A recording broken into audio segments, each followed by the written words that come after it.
দর্শক, একটা শিরোনাম নিয়ে ভাবছি।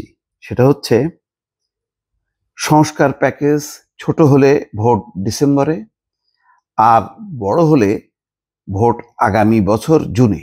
প্রধান উপদেষ্টা কোথায় বলেছেন এই কথা? প্রধান উপদেষ্টা গুতারেসের সঙ্গে বৈঠকে, জাতিসংঘের মহাসচিব গুতারেস যখন তার সঙ্গে বৈঠক করেছেন এবং সংস্কার কাজে গুতারেস জাতিসংঘের মহাসচিব সমর্থন দিয়েছেন, বলেছেন যে ভালো সংস্কার হওয়া দরকার। যাই হোক, ডক্টর মোহাম্মদ ইউনূস সেখানে বলছেন যে সংক্ষিপ্ত সংস্কার প্যাকেজ নিয়ে সবাই যদি একমত হয় তাহলে ডিসেম্বরে, তবে তারা যদি বৃহৎ সংস্কার প্যাকেজ গ্রহণ করে তাহলে নির্বাচন আগামী বছরের জুনে অনুষ্ঠিত হবে। এখন এই বলটা মোটামুটি বিরোধী দল বা রাজনৈতিক দলগুলোর কোর্টে ঠেলে দিছে। এখন এই বল নিয়ে খেলাধুলা করবে রাজনৈতিক দলগুলো। এখন যে বাস্তবতা, তাতে সবাই কি একমত হবে? আমরা তো ইতিমধ্যে জানি যে জামাতের একটা মতামত আছে, তারপরে জাতীয় নাগরিক পার্টির একটা মতামত আছে, তারপরে বিএনপির তো অবস্থানটা পরিষ্কার, বাম গণতান্ত্রিক জোট তাদেরও অবস্থান পরিষ্কার। কিন্তু এই যে ইসলামী দলগুলোর একটি অবস্থা বোঝা যাচ্ছে। এখন এই যে ছোট বড়র যেই জট, এই জটটা কিভাবে নিরসন করা সম্ভব? এর পদ্ধতিটা কি? মানে ছোট প্যাকেজে কেউ একমত হলো না, তাহলে কি হলো? তাহলে বড় প্যাকেজে যদি একমত না হয়, যে না আমরা বড় প্যাকেজে একমত হলাম না, তাহলে কোনটা হবে? ছোট প্যাকেজ মানে অল্প কিছু সংস্কার। এখন অল্প কিছু সংস্কারের মানে এটা কি, মানে ক্রাইটেরিয়াটা কি? কি কি সংস্কার হলে সেটা অল্প, আর কি কি সংস্কার হলে সেটা বড়? এইটা এক জটিল ধাঁধার মধ্যে কিন্তু পড়ে গেল বিষয়টা। এবং এটা ডক্টর মোহাম্মদ ইউনূস বলেছেন তিনি তার মতন, কিন্তু সমাধানের কিন্তু সূত্রটা নাই। বলছেন যে সব রাজনৈতিক দল এখন ওই কি বলবো, জাতীয় নাগরিক পার্টিরও একটা ভোট, বিএনপিরও একটা ভোট।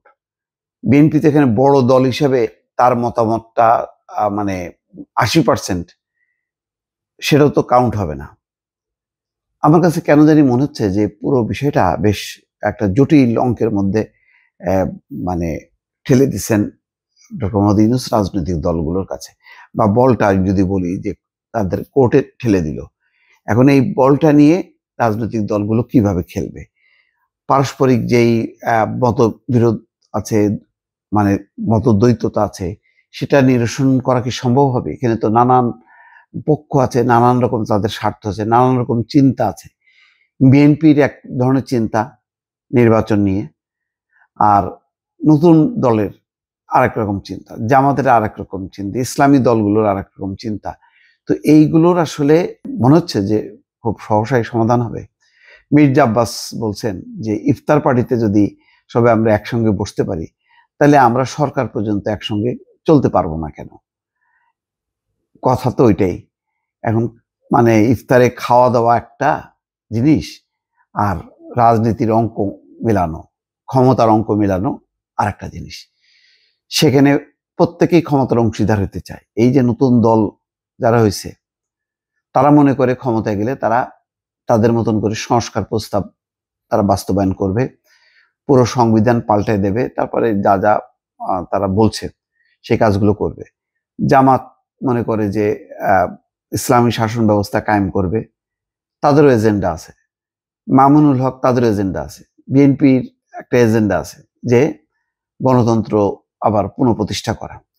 তো সব কিছু মিলায়ে বা রাজনীতিটা সত্যি যত মনে হচ্ছে যে ছোট প্যাকেজ বড় প্যাকেজ, বিষয়টা অতটা সোজা না।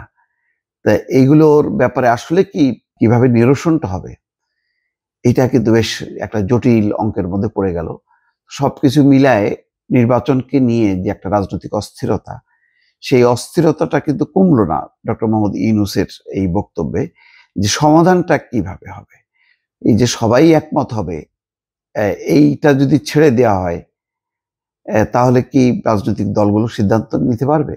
নাকি সরকার, রাজনৈতিক দল, জনগণ তাদের পালস বুঝে তারা একটা সিদ্ধান্ত দেবে, সেই সিদ্ধান্তটা রাজনৈতিক দলগুলোর সঙ্গে কথাবার্তা বলে তারা অ্যানাউন্স করে। তারা বুঝবে যে মেজর রাজনৈতিক দল যাদের গত 3টা নির্বাচনে যে কোনো একটা নির্বাচন যদি ফেয়ার হইতো, কারা ক্ষমতা আসতে পারত, সেইটা যদি মাথার মধ্যে রেখে যদি তারা সিদ্ধান্ত নেয় তাহলে সমাধান হবে। আর যদি সেটা না নিয়ে সবাইকে যদি এক পাল্লায় মাপে এই অন্তর্বর্তী সরকার, তাহলে এটা একটা জটিল সমীকরণের দিকে যাবে বলে আমার বিশ্বাস। দর্শক ভালো থাকবেন, আল্লাহ হাফেজ।